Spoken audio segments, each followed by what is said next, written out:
disso. Nietzsche não nega a razão no sentido de dizer, olha, eu não estou usando a razão para produzir essa crítica. Mas o que ele diz é, não estou priorizando esse tipo de razão, e esse tipo de razão precisa ser implodida.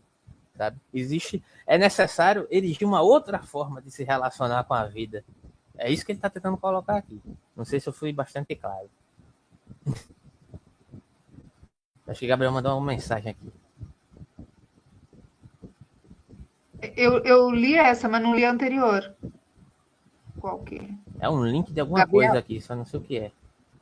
Ah, é o link do livro. É porque Alberto recomendou o livro. Então, ô Gabriel, mas como é que eu faço para acessar? Você jogou aqui e Eu posso mandar o sumiu. PDF. Eu tenho um PDF Poxa, desse livro. Depois eu mando para você, se for o não, caso. deixa eu enviar de novo, só para ver como é que Não, é. tá, Não peraí, é deixa só, eu. não é um PDF, é só Ele mandou o link da é o Amazon. livro físico. É isso, Ah, tá, isso. joia. Tá, eu vi.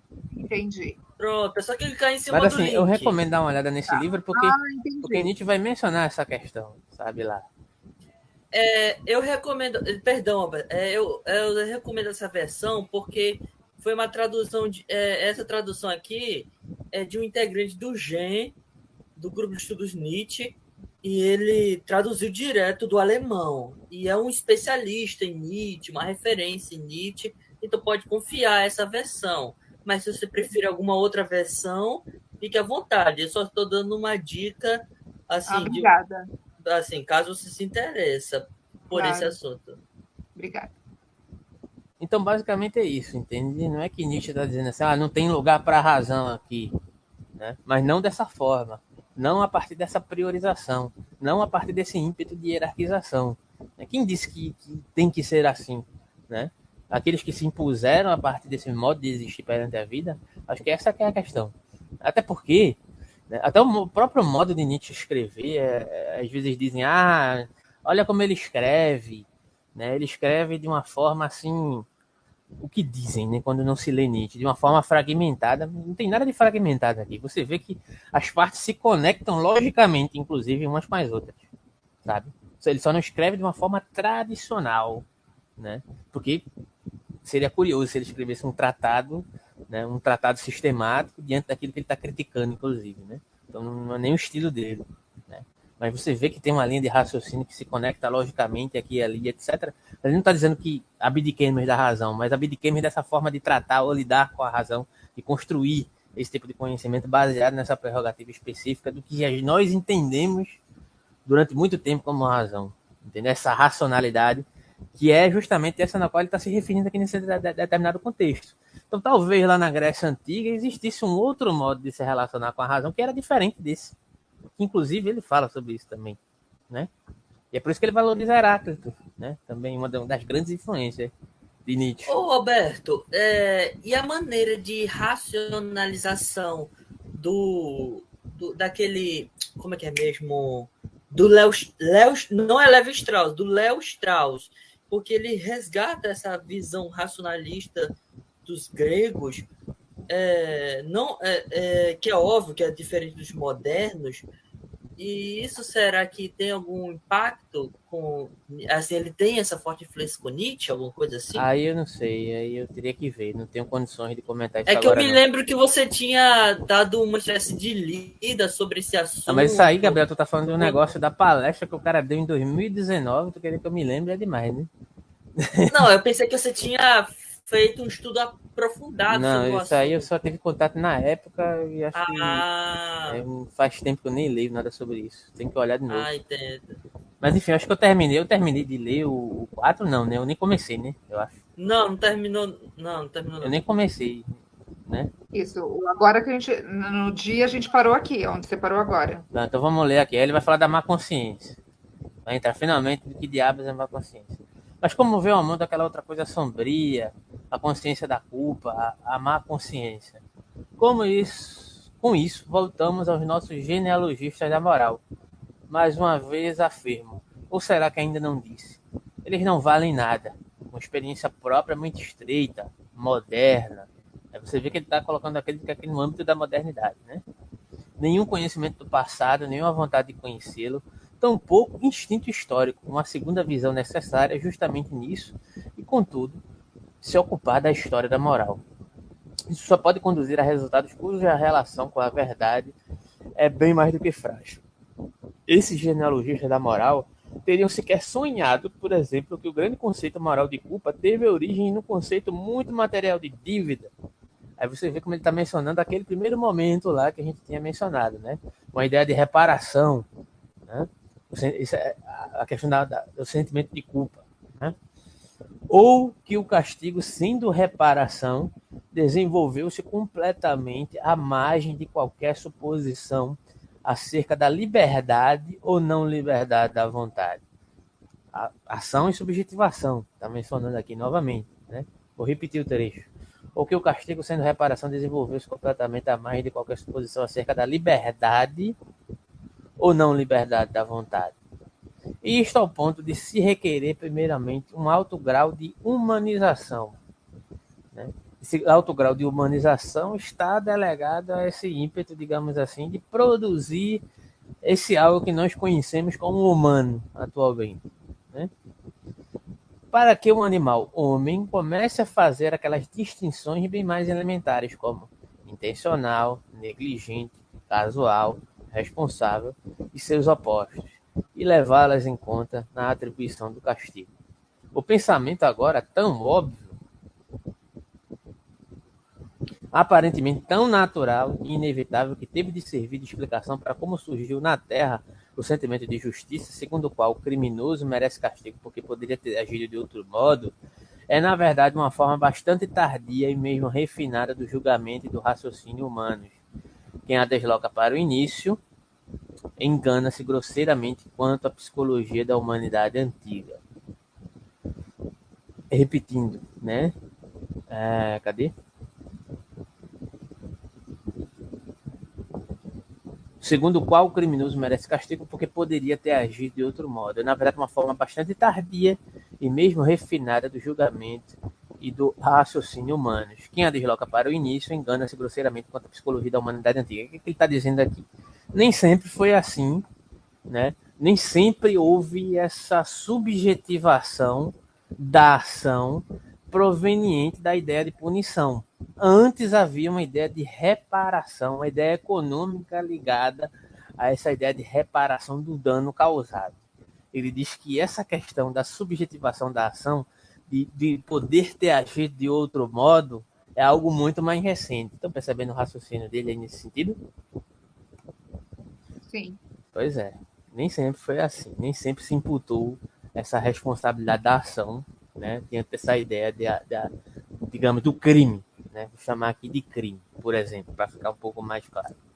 Então, durante o mais largo período da história humana, não se castigou porque se responsabilizava o delinquente por seu ato, ou seja, não pelo pressuposto de que apenas o culpado deveria ser castigado.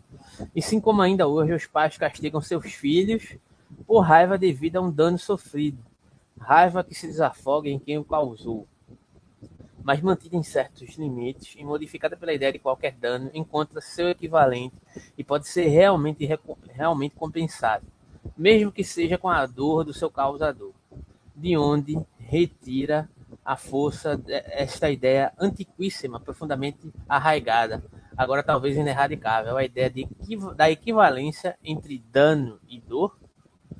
Já revelei na relação contratual entre credor e devedor, que é tão velha quanto a existência de pessoas jurídicas e que, por sua vez, remete às formas básicas de compra, venda, comércio, troca e tráfico.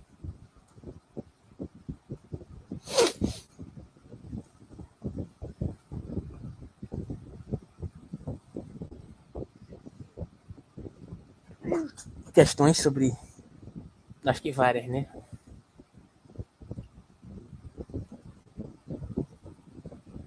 Não? Eu caí? Estão me ouvindo? Alô? Eu tô te ouvindo. Eu tô ouvindo. E aí, alguma coisa a dizer sobre esse trecho aí? Rose? Eu tô pensando. Enquanto Rose pensa, é sobre assim... eu só não entendo por que essa necessidade tanto pela punição, alguma coisa assim. Eu não sei se dá para entender. Ele vai desenvolver a gente tá entrando no 5, né? Deixa eu só ver aqui. Vê só, o que ele está falando é dessa questão dessa relação contratual que ele já tinha mencionado em outra parte do texto, né? Que é, de certa forma, ele menciona que antecede essa ideia da subjetivação da ação. Aquela ideia lá que perpassa em determinado momento no qual ele fala da ave de rapina, né? Que a ave de rapina poderia ter agido de outro modo. Poderia a ave de rapina não ser a ave de rapina e agir de outro modo, agir como um cordeiro, por exemplo, né? Essa ideia de um poder agir de outro modo, ela é produzida tardiamente, né? Inicialmente, essa ideia da punição está calcada em uma relação do dano, né? Em um poder proporcionar o dano para me tornar equivalente ao outro que me causou aquele determinado dano, né? Ou seja, a ideia de causar dor está ligada a uma percepção econômica dessa relação, né, de alguém que me lesou em um determinado momento.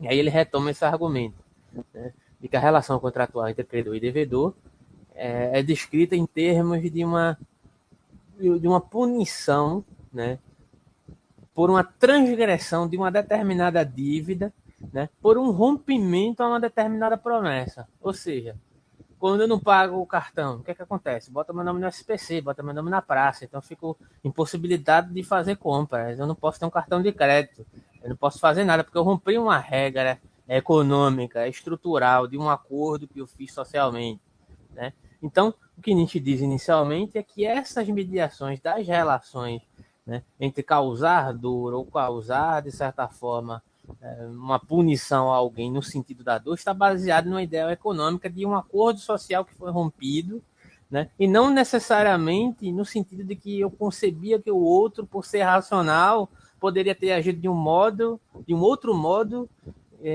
se não esse que ele o fez, no sentido de me prejudicar, né? Não me importa se ele poderia ter liberado ou não, o que me importa é ser ressarcido, né? E para me ressarcir, né, essa ideia de causar dor, de certa forma, equiparava essa dívida ou essa transgressão a um determinado acordo social específico, digamos assim, né? Então, essa suposta transação social seria assegurada por uma suposta memória baseada em determinadas pressuposições de penas dolorosas que induzem a própria promessa de não transgressão, né?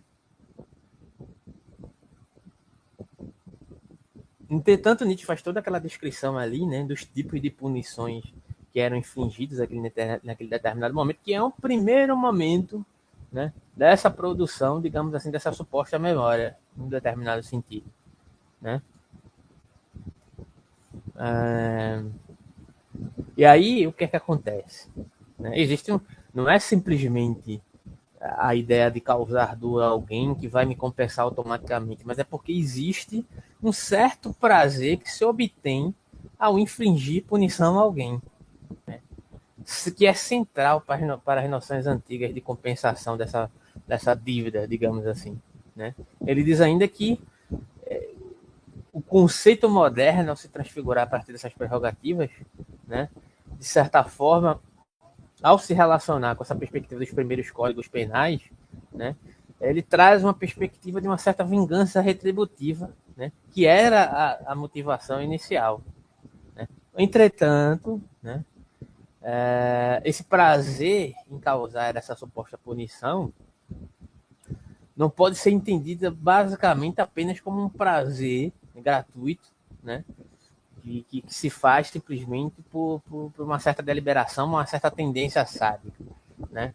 Mas faz parte da psicologia da sobreposição, né, que explica esse encadeamento, né, de um poder me colocar acima de outrem diante dessa prerrogativa de uma mudança de lugares diante dessa disputa e o exercer desse poder em relação ao outro, né? Ou seja, poder obter é como se fosse um poder ter uma determinada permissão, né, para me colocar, né, diante do outro de uma forma superior, né? Por exemplo, quando existe alguém, isso aí você pode até observar, quando existe alguém que é oprimido por muito tempo, né, ele tem a chance de revidar o seu algoz, existe um certo prazer naquela prática ali, de certa forma.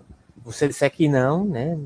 Eu não sei mais, acho que eu não sei nada sobre a humanidade, mas existe um certo prazer ali, não um certo prazer que vai digamos assim, extinguir